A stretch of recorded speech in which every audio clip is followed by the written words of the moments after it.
We need to finish going over the original Chaos Space Marines, so let's rip into it. First on our list for Part 3 is the Alpha Legion. The Alpha Legion is the epitome of PsyOps.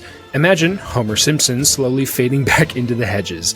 The entire Legion was a mystery wrapped in enigma, shrouded in a riddle, surrounded by confusion. Even their Primarchs are shrouded in secrecy and double meanings.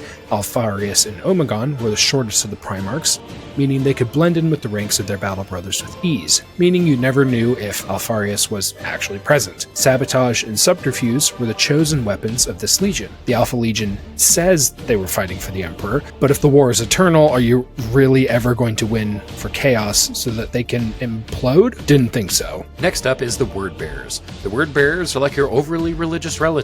That is, the Legionnaire that says they don't want to talk about religion at the family dinner, but really wants to tell you and all their relatives that they are going to burn in the warp. They have scripture printed on their armor and tattooed on their skin. Their allegiance is fanatical and worked well in the early days of the Great Crusade at turning populations into fervent servants of the Emperor.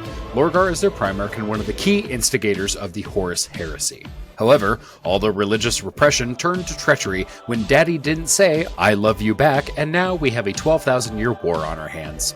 Finally, we want to go over the Sons of Horus, who later become the Black Legion.